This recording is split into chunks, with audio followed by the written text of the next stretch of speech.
लड़की कल मर गई थी, वो देखो जिंदा है, यीशु ने जिंदा किया। लोगों की भीड़ मुझे देखने आई। वो पहला दिन था, 1967 की बात है।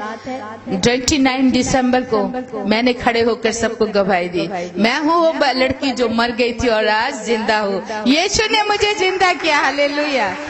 और इसके बाद मेरे रिश्तेदारों को बहुत गुस्सा आया, क्योंकि लोगों ने यीशु को विश्वास किया।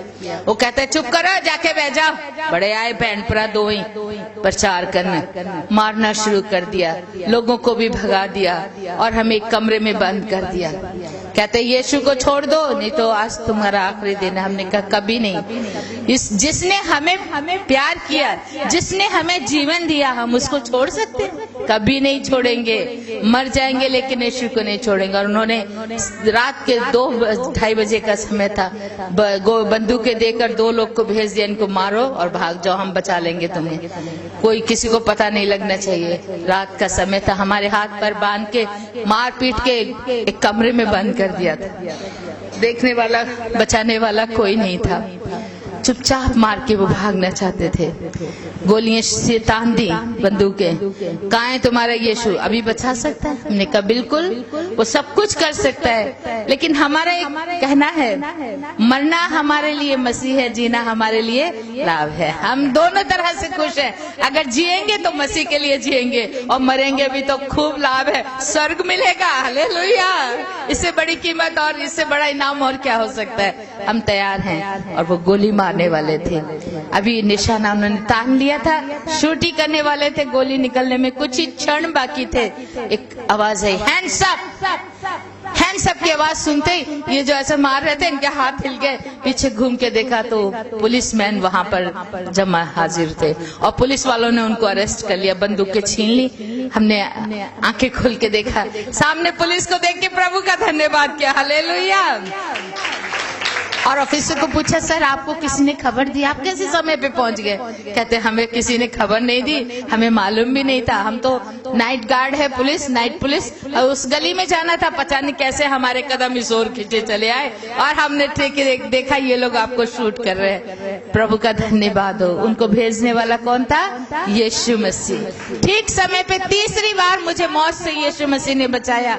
मैंने देख लिया, मैंने पक्का कर लिया, कोई चीज 3 बार पक्की हो जाती है ना, 3 बार। यीशु ने मुझे पूरी तरह से जीवन दिया। मेरे प्यारे बहन भाइयों, मैंने कहा बस मुझे ना ये धन दौलत, ना ये रिश्तेदार, ना ये घर बार, ये ना ये वो चाहिए। मैं प्रभु की सेवा के लिए जाऊंगी। अपनी बाइबल ली, अपने भाई के साथ घर से निकल गए। पुरानी दिल्ली सब्जी मंडी और रेलवे स्टेशन तक जाना था। अपनी गाड़ी में बैठ के वहां तक जाने का सोचा। हमारे पास 2 कारें थी, मेरे ड्राइवर लेके जा रहा था। हमारी गाड़ी पर भी हमारे रिश्तेदारों ने 2 बार फायरिंग की, बिल्कुल सामने आके। इधर से एक कार आ गई, इधर से एक कार आ गई। पहले ये वाले आगे आए और उन्होंने हमारी गाड़ी को ओवरटेक करने की कोशिश की और सीधे बिल्कुल पास में आके जिधर मेरे भाई बैठे थे उनके सिर का निशाना लेके गोली दाग दी। लेकिन जैसे ही गोली निकली, ठीक उसी समय ऐसा लगा जैसे किसी ने हमारा सिर पीछे कर दिया। दोनों भाई के, बहन भाई का सिर पीछे चला गया। गोली इधर से उधर खिड़की में चली गई, हमें नहीं लगी, हालेलुया। दूसरी फायरिंग भी ऐसे हुई, वो भी गोली उधर चली गई, हमें नहीं लगी। तो इस तरह 5 बार हमें मौत से प्रभु ने बचाया। इसी दिल्ली शहर की बात है। वहां से हम थोड़ा दूर था, वहां तक स्टेशन पहुंच गए और सोचा प्रभु जी जहां तू ले जाना चाहता है वहां की गाड़ी हमें दिखा, हम वहीं जाएंगे। तो वो जैसे स्टेशन पहुंचे, आसाम की ट्रेन खड़ी थी और हम उसमें देख के सोचा यहीं चले जाएंगे, प्रभु शायद हमें आसाम ले जाना चाहता है। हमने कभी आसाम का नाम नहीं सुना, कभी गए नहीं, कुछ किसी को जानते नहीं। भाई ने कहा चलो टिकट ले लेता हूँ। जब उन्होंने पॉकेट में हाथ डाला तो उनका मनी पर्स नहीं था। अरे मनी पर्स भी घर में छोड़ के आ गए और पॉकेट में मेरे एक पैसा भी नहीं है, अभी टिकट का क्या करें? ठीक उसी समय यहाँ के एक पास्टर दौड़े आए, उन्होंने बताया आपके रिश्तेदार तलवारें लेकर आपको मारने के लिए आ रहे हैं, आप जल्दी से जल्दी शहर छोड़कर चले जाइए। जैसे उन्होंने आके बोला, हमने कहा हाँ जी हम तो जाने के लिए तैयार हैं, गाड़ी भी तैयार है, लेकिन हमारा पर्स तैयार नहीं है, वो घर में छूट गया, टिकट के लिए पैसे नहीं है। वो तुरंत कहते हैं कोई बात नहीं मेरे पास है, मैं लेके आता हूँ। उन्होंने टिकटें लाई और हमें चलती गाड़ी में जल्दी से उठा दिया और गाड़ी चलती जा रही है। तो भी मेरे भाई ने पूछा पाजी साहब वहाँ के किसी भाई बहन का कोई एड्रेस है तो मुझे बताइए, हमारे पास तो कोई एड्रेस नहीं है। भाई साहब को याद था और उन्होंने जल्दी जल्दी अपनी डायरी से निकाला पेपर और फाड़ के उस पर लिखकर एड्रेस देना चाहा और कुछ रुपए भी देना चाहा हमारी जर्नी के लिए, लेकिन वो दे नहीं सके। गाड़ी इतनी फास्ट हो गई, वो देते रह गए और वो भी नीचे गिर गया, हाथ में हमारे नहीं आया और हम लोग उसमें सफर करना शुरू कर दिया, किसी भी एड्रेस के बिना, एक भी पैसे के बिना। कहाँ जा रहे हैं हमें पता नहीं, कितना दूर है ये भी पता नहीं था, क्या होगा ये भी पता नहीं, लेकिन एक विश्वास था, यीशु हमारे साथ है। हालेलुया। प्रभु यीशु ने कहा तू ना डर ना घबरा, मैं तेरे साथ हूँ और मैं तुझे कभी नहीं छोड़ूंगा, मैं जगत के अंत तक तुम्हारे साथ हूँ। ये प्रभु का वादा है और उसी भरोसे चल पड़े। मैं छोटी थी, अभी कुछ जानती नहीं थी, इतनी बड़ी बीमारी के बाद प्रभु ने मुझे चंगाई दी और मैं ठीक थी, मृत्यु को में से जिंदा किया। और इतनी कमजोर थी, उस समय बच्चों को तो खाने की आदत होती और मैं काफी बड़े परिवार से संबंधित हूँ। मेरे पापा डिस्ट्रिक्ट कलेक्टर थे, किसी चीज की कमी तो थी नहीं घर में। कभी भूख नंग क्या होती है मैंने कभी अनुभव नहीं किया, मैं जानती भी नहीं थी, हर चीज मुझे उपलब्ध थी। लेकिन ये पहला दिन था मेरे जीवन का, कहूँ तो परीक्षा। प्रभु के लोगों को प्रभु पहले टेस्ट करता है ना, इंटरव्यू में पहले इंटरव्यू लेते फिर जॉब मिलता है जैसे, और इसी तरह ये हमारा इंटरव्यू कहें या परीक्षा कहें तो मुझे ये पहला सहना बहुत मुश्किल था।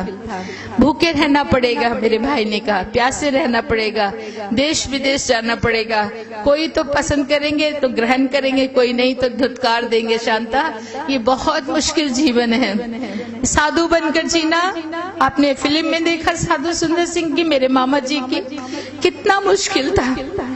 एक जवान लड़का हो तो वो तो सह सकता है, लेकिन एक छोटी बच्ची या 13-14 साल की आपकी बेटियां हैं, आप देख रही हैं, आप बैठी हैं, कितनी कमजोर और नाजुक होती है। और उस हाल में मैं बहुत भी कमजोर थी और मेरे भाई ने मुझे समझाया, शांता बहुत मुश्किल जीवन है, तुम रहने दो, तुम घर वापस जाओ और तुम स्कूल में पढ़ो। मैं कहा नहीं, मैं अब पढ़ूंगी प्राइवेट, लेकिन मैं यीशु की सेवा करूंगी, क्या कितने भी दुख आए, चाहे मुझे भूखा रहना पड़े, नंगा रहना पड़े, लोग मुझे मारे पीटे सताए, मैं नहीं छोड़ूंगी यीशु को, मैं चाहूंगी, मैं यीशु की सेवा करूंगी। जिसने मुझे जीवन दिया है अब मैं उसकी हूँ, उसके लिए जीना है, उसी के लिए मरना है, नहीं रुकूंगी। और भूखे प्यासे उस ट्रेन में 5 दिन तक हमने सफर किया, एक टुकड़ा रोटी भी हमें खाने को नहीं मिला था और एक बिस्किट या चाय कप भी लेने के लिए हमारे पास पैसे नहीं थे। मेरे भाई ने कहा किसी से मांगना नहीं है, किसी के आगे हाथ फैलाना नहीं है, देख दिया तो परमेश्वर तब खाएंगे, मांगना है तो परमेश्वर प्रभु यीशु से मांगना है, इंसानों से नहीं मांगना है। मैं कहा ठीक है मेरे भाई। हम इस तरह दुआ करते बैठे रहते, कोई खाना खाने के लगता वहां से उठ के दूसरी तरफ चले जाना या बैठ के आंखें बंद करके दुआ में घुटनों पे बैठ जाना, और जब वो खत्म करते तब आंखें खोलते। हम किसी की तरफ देखेंगे भी नहीं, मांगेंगे भी नहीं। इस तरह 1 दिन बीता, 2 दिन बीता, 3, 4, 5 दिन। ऐसा मैंने सोचती हूँ अभी कि मैं अगर उससे प्रभु को नहीं जानती तो शायद मैं जरूर मर गई होती, क्योंकि 5 दिन कोई बच्चा भूखा रहे बहुत मुश्किल है ना। लेकिन मैं प्रभु का धन्यवाद करती हूँ, उसने मुझे ताकत दी। हालेलुया। और मैं इस तरह बैठी रही, सिर्फ पानी पीकर हमने गुजारा किया। मुझे आज भी याद है, और परमेश्वर ने मुझे थोड़ा भी कमजोर होने नहीं दिया। और इस तरह 6ठे दिन हम वहाँ रंगिया जंक्शन, असम का पहला स्टॉपेज है, गुवाहाटी से पहले आता है, वहाँ उतर गए। हमने कहा चलो चलो अब कोई चिंता नहीं है, किसी पास्टर के घर या किसी विश्वासी के घर चले जाएंगे और वहाँ हमें खाने को मिलेगा। और हम पूछकर लोगों से यहाँ कोई चर्च है, यहाँ कोई क्रिश्चियन बहन भाई है, कोई यीशु को जानता है, हम प्रभु का वचन बताते। लोग कहते नहीं नहीं हमने नहीं सुना, जाओ जाओ जाओ, यहाँ कोई ईसाई नहीं है। पूरे शहर में हमने घूम घूम के देखा, एक भी चर्च नहीं, आज भी नहीं है। आप जाके देख सकते हो। उस शहर का नाम मैं दूंगी, एड्रेस दूंगी, रंगिया जंक्शन है। वहाँ कोई ईसाई नहीं, कोई चर्च नहीं, कोई प्रभु को जानता नहीं। पूरे दिन चल चल के पैर छिल गए, खून बहने लगा, भूख से बुरा हाल, कई बार बेहोश होकर नीचे गिर गई, फिर पानी के छींटे पाए, मुंह में पानी डाला, इस तरह उठाया। लास्ट में हमने कहा कहाँ जाएं, कोई भी ग्रहण नहीं कर रहा है, सब धुतकार रहे थे, जाओ जाओ जाओ, हम लोग ईसाई नहीं, जाओ जाओ जाओ, हमारे यहाँ नहीं। उस समय बहुत अजीब सा माहौल था और हम थक हार के वापस स्टेशन पे आके बैठ गए। स्टेशन पर तो हम बैठ सकते हैं और किसी के यहाँ हम कहाँ जाएं। और बैठ के हम दुआ कर रहे, प्रभु जी पता नहीं तेरी क्या मर्जी है, तू हमें यहाँ लाया, तू ही बता हम क्या करें। जब हम ऐसी दुआ कर रहे थे, एक बूढ़ा आदमी हमारे पास आया। वो बुजुर्ग आके पूछता है किसको ढूंढ रहे हो, कहाँ जाओगे? हमने कहा चर्च ढूंढ रहे हैं, कोई क्रिश्चियन बहन भाई है तो उनका पता है तो बताओ। कहते ना ना है, ना है, मतलब यहाँ नहीं है कोई चर्च। ओ दूर एक जगह है, रंगी, उसको हरी सिंगा बोलते हैं, वहां पर है क्रिश्चियन मिशन हॉस्पिटल है, मिशन स्कूल है, क्रिश्चियन लोग केवल वहां रहते हैं और यहाँ कहीं भी नहीं मिलेंगे आपको। बहुत दुख लगा, अरे ऐसी भी एक जगह है जहाँ एक भी क्रिश्चियन नहीं है। तो ठीक प्रभु तभी हमें यहाँ लेके आया। आप तो बढ़िया जगह हमें प्रभु ने लेके आया है। हम जाएंगे उस गांव में, कहाँ भी है वहां पहुंचेंगे और वहां से शुरू करेंगे। ऐसा सोच के मेरे भाई ने पूछा, अच्छा भैया बताइए कितना दूर होगा और कैसे जा सकते हैं? कहते ये सामने टैक्सी खड़ी है, गाड़ियां खड़ी हैं। जब टैक्सी गाड़ी बोली तो हमने अपनी पॉकेट छूना शुरू कर दिया, क्योंकि पैसे तो थे नहीं, गाड़ी में कैसे जा सकते हैं बिना उसके। पूछा अरे भैया ये बताइए कि वहां तक चलकर जाने वाला कोई शॉर्टकट है ना? शॉर्टकट है, कितना है? ये जो है रेलवे लाइन, इसके ऊपर पर चलते चले जाइए, बहुत नजदीक है, ज्यादा नहीं है, केवल 10 किलोमीटर। 10 किलोमीटर और वो भी पैदल चलना। मेरे भाई ने मुझे कहा शांता चलो चलेंगे। मैं कहा भैया आप क्या बोल रहे हैं, मैं कभी 1 किलोमीटर भी पैदल नहीं चली। 2-2 कारें जिनके घर में हो, कभी पैदल चलते हैं बच्चे? स्कूल भी जाना है तो कार में ड्राइवर जाके छोड़ के आता था। मैं कहा नहीं मैं नहीं चल सकती हूँ, मेरे में शक्ति नहीं है, मेरे पैर छिल चुके, 6 दिन की भूखी, मेरा मुश्किल है, प्रभु जी मदद करेंगे, मैं नहीं चलूंगी।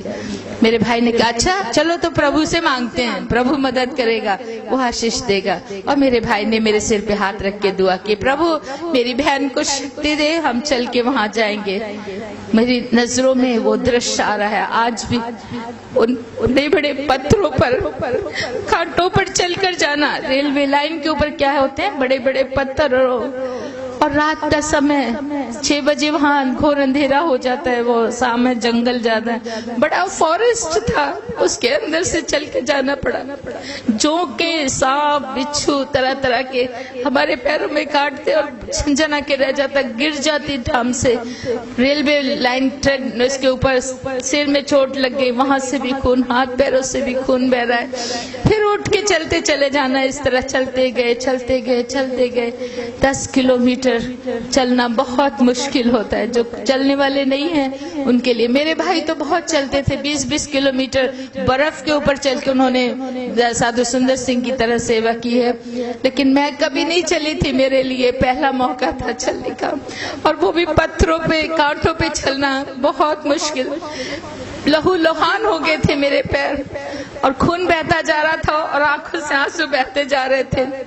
मेरे भाई ने पीछे मुड़ के मुझे देखा और मेरी आंखों से बहते आंसू देखकर मुझे डांट के कहते हैं शांता ये क्या हो रहा है, ये आंखों से आंसू क्यों निकल रहे हैं? लहू बहता तो बहता जाए यीशु के लिए, लेकिन आंसू नहीं बहाना है। मैंने कहा भैया मैं लड़की हूँ, बहनों को, माओं को, बेटियों को जब थोड़ा भी दुख होता है तो जल्दी से आंसू निकल आते हैं ना। मेरे भाई ने कहा नहीं नहीं तुम यीशु की बेटी हो। यीशु ने क्रूस पे क्या लहू तो बहाया, आंसू बहाए थे क्या? नहीं, उसने उफ तक नहीं की और क्या सताने वालों को बाप इन्हें माफ कर, क्योंकि ये नहीं जानते। और उसने कहा है याकूब 1 अध्याय में, प्रभु यीशु ने क्या कहा है याकूब 1 और उसके 2 पद में, वहां पर कहता है, अपने चेलों को भी प्रभु यीशु ने कहा था जब लोग तुम्हें सताएं, मारे, पीटे, दुखी करे तो क्या करना? खुशियां मनाना, नाचना गाना, क्योंकि तुम्हारे लिए स्वर्ग में बड़ा फल है। याकूब 1:2 में कहता है, ऐ मेरे भाइयों, जब तुम नाना प्रकार की परीक्षा में पढ़ो तो इसे बड़े खुशी की बात समझो, क्योंकि तुम्हारे लिए स्वर्ग में बहुत बड़ा उपहार है। खुशियां मनाओ। मेरे पाजी कहते हैं, मेरे भाई साहब कह रहे थे, साधु किशन सिंह, शांता खुशी मनाओ, रो मत। मैं कहा खुशी अभी कैसे? हाँ चलो नच्चो गाओ, पंगड़ा पाओ। मैं क्या पंगड़ा, पत्थर दे होते, कंडिया दे होते। कहते चलो फिर गाना गाओ। और फिर हम लोग गाना गाते गाते प्रभु की स्तुति करते उस गांव में पहुंच गए। रात के 12:30 बजे के टाइम में जाके एक दरवाजा खटखटाया और उस दरवाजा खोल पहले तो खुला नहीं बहुत देर तक। फिर मैं जोर से बोली, माँ जी, बहन जी, दरवाजा खोलिए, हम लोग प्रभु के लोग हैं। और उस घर की माँ का दिल पसीजा और उन्होंने हमारे लिए दरवाजा खोल दिया। और खोलने के बाद पूछा, कहाँ से आए हो, कौन हो? हमने कहा हम प्रभु के लोग हैं, बड़ी दूर से प्रभु हमें लेके आए। पास हम साधु सुंदर सिंह के भांजा और भांजी है। जैसे साधु सुंदर सिंह का नाम सुना वो इतने खुश हो गए, जल्दी से उन्होंने जप्पियां पाली, गले लगा लिया। अरे आइए आइए, प्रभु के लोग हमारे घर में आए हैं, साधु सुंदर सिंह के भांजा भांजी हैं, आपका स्वागत है। अंदर ले गए और जगह जगह हमारे शरीर पर खून के निशानों को देखकर, जख्मों को देखकर पूछते, ये क्या हुआ, ऐसा कैसे हुआ? हमने कहा हम लोग इस रास्ते से चल कर आ रहे थे तो पत्थरों पर कई बार गिर गया और इसके कारण ये जख्म हो गया। और पैरों में भी पूरे कांटे, बिच्छू, जोंके, मोटी मोटी जोंके लगी हुई थी, जिनसे खून ही खून बह रहा था। और खींच खींच के निकाला और भी खून बह गया। फिर उन्होंने गर्म पानी से घाव धोए।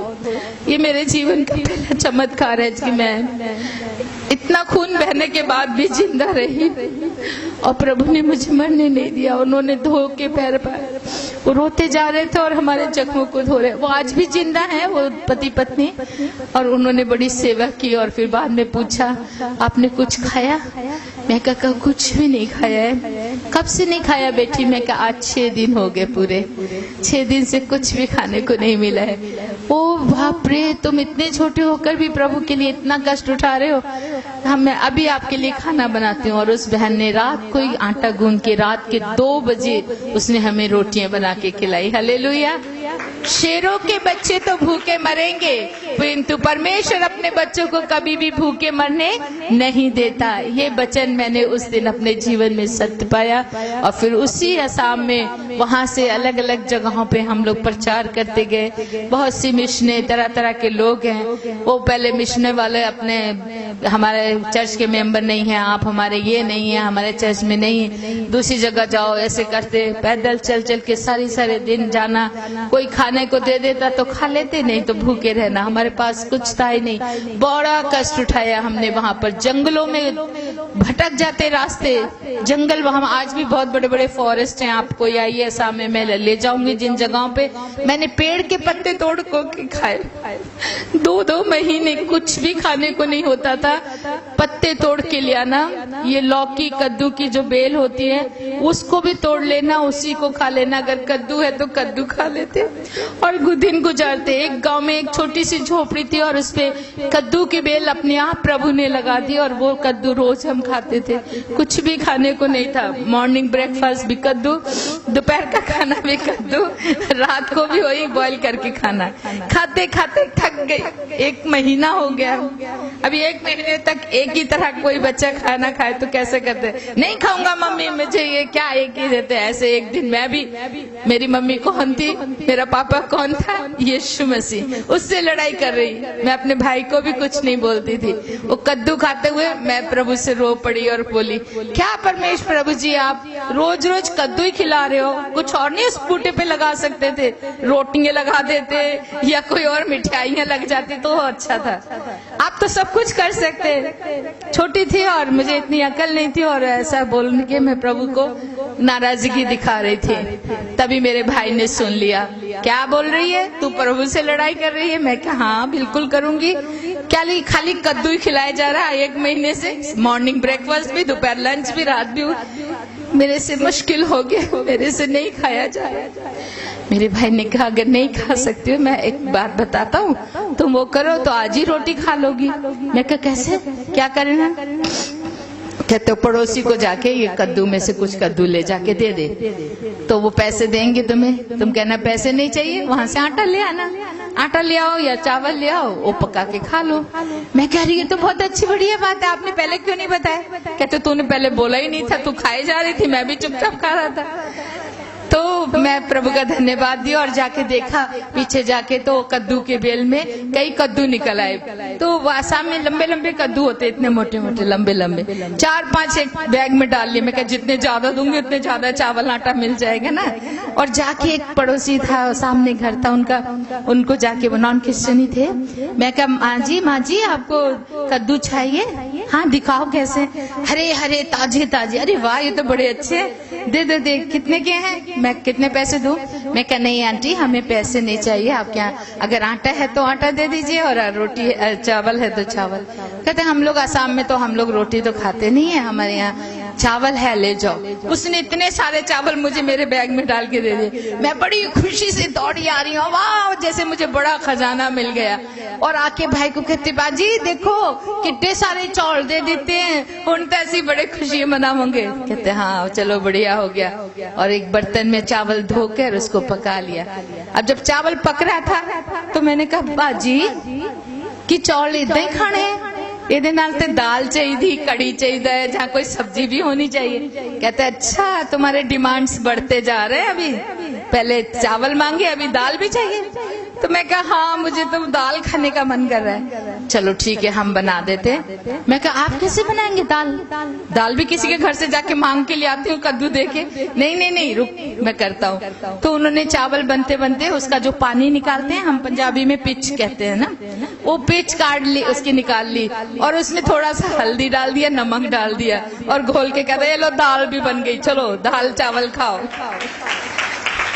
मेरे प्यारे बहन और भाइयों, आप विश्वास करोगे कि नहीं, जब हम खाने लगे तो सच में एकदम बढ़िया दाल का स्वाद आ रहा था। हालेलुया, प्रभु ने उसको दाल में परिवर्तित कर दिया था और वो बहुत टेस्टी खाना। इस तरह प्रभु ने हमें बहुत दुखों के समय संभाला, बहुत मदद की। एक बार इसी तरह एक गांव में 7 दिन भूखे रहे। उस गांव में भी हम जाके प्रचार किया, किसी ने हमें खाना नहीं दिया। कोई हमने पूछता है, प्रचार सुनते बहुत खुश होते, बड़ा अच्छा जी, बहुत सोना, बहुत बढ़िया प्रचार, बहुत अच्छे गवाही, कह के thank you, God bless you, God bless you, जा रहे हैं बोल के सब चले जाते, सब चले जाते। किसी ने पूछा नहीं आप कहाँ रहते हो, आप क्या खाते हो, कहाँ से आए हो, कोई नहीं, बात नहीं करते। उनको भाषा भी वैसे नहीं आती थी, लेकिन हिंदी थोड़ी बहुत समझ लेते हैं, फिर भी वो लोग कुछ बोलते नहीं थे। और इस तरह 7 दिन उस गांव में हो गए और 7वें दिन मैं पहली बार 7 दिन भूखी थी और मैं बिल्कुल कमजोर हो गई, मेरा सांस निकलने लगा, मरने के करीब, मुंह गला सूख रहा है, दिल की धड़कन थक गई और मैं छटपटाने लगी, गिर के रोने लगी। मेरे भैया मुझे देख नहीं सक रहे थे, उन्होंने अपनी बाइबल ली और वो चर्च में जाके बैठ के जोर जोर से प्रभु का धन्यवाद करने लगे। कहते मैं अपनी बहन को मरते हुए नहीं देख सकता, प्रभु तू चाहे तो मुझे भी ले जा, मैं जाने को तैयार हूँ। हम थक गए पत्ते और हमसे खाए नहीं जा रहे हैं, खाना और है नहीं हमारे पास, इस गांव में किसी ने दिया नहीं है, तू जो मर्जी कर। वो वहाँ दुआ करे, इधर इस कमरे में लेटी लेटी मैं प्रभु से फिर लड़ना शुरू कर दिया। प्रभु बाइबल में यशाया 49 उसके 15 वर्ष में आपने तो कहा है कि एक माँ अपने बच्चे को भूले तो भूल जाए, परंतु मैं तुझे कभी नहीं भूलूंगा क्योंकि तुम्हारा चित्र मैंने अपने हाथों में बनाया हुआ है। मैंने कहा प्रभु जी आपने कहा कि मैं नहीं भूलूंगा, तो आपने शायद हाथ देखना भूल गए मेरे ख्याल से, तभी आपको मेरा चित्र नहीं दिखाई दे रहा है और मैं मरने वाली हूँ। इस तरह मैं रो के प्रार्थना कर रही थी और तभी प्रभु की वाणी मुझे सुनाई दी। मुझे बहुत ही मीठी और गूंजती हुई आवाज आई, बेटी शांता उठ उस कोने में देख, बेटी शांता उठ और उस कोने में देख। 3 बार ये शब्द आया। आंखें खोल के मैंने इधर उधर देखा, यहाँ तो कोई भी नहीं है, ये आवाज कहाँ से आई? तभी मुझे याद आया, अच्छा सैमुअल की तरह शायद परमेश्वर मेरे से बात करना चाहता है। और मैं उठ के बैठ गई घुटनों में, मैं कहा प्रभु बोल, मैं सुन रही हूँ तेरी दासी। तब तीसरी बार आवाज आई, शांता उस कोने में देख। मैंने देखा कहाँ देखूं, कौन सा कोना देखूं। ऐसे ही देख रही थी, अचानक ऊपर से एक लाइट ऐसे चमकी। मैं और ज्यादा डर गई, ये क्या लाइट है। और वो लाइट एक कोने में गिरी। जिस झोंपड़ी के अंदर हम ठहरे थे, एक साइड कोने में बोरे बारे बस कुछ जबड़ा सामान पड़ा हुआ था, जो उनके चर्च का स्टोर हाउस का सामान था, वो एक साइड में पड़ा हुआ था। मैंने कहा अच्छा प्रभु इधर मुझे कुछ दिखाना चाहते, मैं देखूंगी। और धीरे से मैं उठ के गई और वहाँ कपड़े उपड़े थे, दरियां दुरियां हटाई। एक बोरा मिला, उस बोरे में कुछ बंधा पड़ा था। मैं कह रही इसके अंदर कुछ खाने का होगा, और बोरा खोल दिया। खोलने के बाद उसमें एक डिब्बा निकला, दूध का टीन का डिब्बा। उसको हिलाया तो उसमें आवाज आने लगी। ओ मैं समझी अच्छा ठीक है, शायद इसी में कोई चना वना खाने की चीज होगी। पहले कोई रहता था, उसका सामान है, इसमें बर्तन वर्तन भी थे। उसको खोला और डब्बे को देखा। जब डिब्बे को खोल के देखा तो उसमें इतने से चावल थे। और उन चावलों को देख के मैं प्रभु का धन्यवाद पिता परमेश्वर, तू मुझे भूखा मरने नहीं देता, इसलिए तूने ये चावल मेरे लिए रखे। और उनको लेके मैं धन्यवाद किया। मैंने कहा इससे कच्चे तो खाएंगे तो पेट नहीं भरेगा, इसको पका लेती हूँ। और उधर ही से एक बर्तन लिया, वहाँ छोटा सा आग जलाने वाला चूल्हा था मिट्टी का, लकड़ियां लगाई और जला के पानी से धो के चावल पका लिए। चावल पकने के बाद मैं अपने भाई को जाके चर्च में बोल, भैया आ जाओ, बस हमारा प्रभु ने आज फास्ट ब्रेक करने का दे दिया है, खाना आ गया है। वो कहते हैं इधर तो कोई भाई बहन आया नहीं खाना लेके, तू कैसे कह रही है खाना मिल गया। मैंने कहा प्रभु ने दिया। कहाँ से दिया? मैं कहा छप्पर फाड़ के दिया है। वो हैरान हो के कहीं गई नहीं और छप्पर फाड़ के खाना। मैं कहा हाँ प्रभु ने मुझे 3 बार उनकी आवाज मैंने सुनी और प्रभु ने मुझे कहा उसमें देख। तो मैंने खोल के देखा और ये चावल मिले। वो बड़े खुश हो गए। चल ठीक है, अब तू तो छोटी है, तेरा भला हो जाएगा, तू नहीं भूख से मरेगी, तू इसको खा ले। मैं कहा नहीं वीर जी, आप खाएंगे तो मैं खाऊंगी, नहीं तो मैं भी नहीं खाऊंगी। तभी एक आवाज आई, मैं खाऊंगा ये खाना, मुझे दे। हम हैरान हो गए, ये आवाज कहाँ से? उधर इस झोंपड़ी के दरवाजे के बाहर एक बुजुर्ग खड़ा था। उसकी लंबी चिट्टी दाढ़ी, लंबे सिर के केस और उसके आंखों की लाइट बड़ी तेज चमक रही थी और उसका चेहरा बड़ा भोला, बड़ा प्यारा। और वो कहता है मुझे दे ये खाना, मैं खाऊंगा। हमने कहा ये बाबा जी चलो, हम लोग नहीं आप ही खा लो। और हमने उनको बैठा दिया और जो थोड़ा सा भात 7 दिन के बाद मिले खाना वो भी उनको खिला दिया। और है क्या? हमने कहा नहीं जी और नहीं है। फिर उन्होंने पानी मांगा, पानी दिया। पानी के बाद मेरे भाई को कहते हैं साधु किशन सिंह आपका एक जोड़ा वस्त्र मुझे दो, कपड़ा दो। मेरे भाई ने अपना कुर्ता उतार के उनको दे दिया, लीजिए। और कोई कपड़ा था ही नहीं चेंज करने के लिए, उसी को रात को धोते थे, उसी को पहनते। इवन मेरे पास भी एक ही ड्रेस कपड़ा हमारे पास नहीं। मैं सोच रही थी, मेरे भाई ने तुरंत अपना कमीज उतार के दे दिया। बूढ़े बाबा ने पहन लिया। बाद में कहता है नीचे वाला भी दे, ऊपर का ही खाली देखे नहीं होगा। मेरे भैया ने चादर बांधते थे जट्टों की तरह, उन्होंने अपनी चादर भी खोल के उनको दे दी, वो भी पहन लिया। फिर भी हमें नहीं छोड़ा। कहता है अभी 1 रुपया दो शांता, तब मैं जाऊंगा। मैं कहा बाबा हमारे पास एक पैसा भी नहीं, अगर पैसा होता तो हम भूखे रहते 7 दिन। मेरे भाई ने कहा नहीं शांता ऐसा मत बोलो, आप देखो कहीं मिल जाए तो दे दो, नहीं तो माफी मांगो। मैं अभी कहाँ ढूंढूं? मेरे पास बाइबल थी। मैंने कहा प्रभु जी शायद ये कोई परीक्षा है, अपनी बाइबल को खोल लो।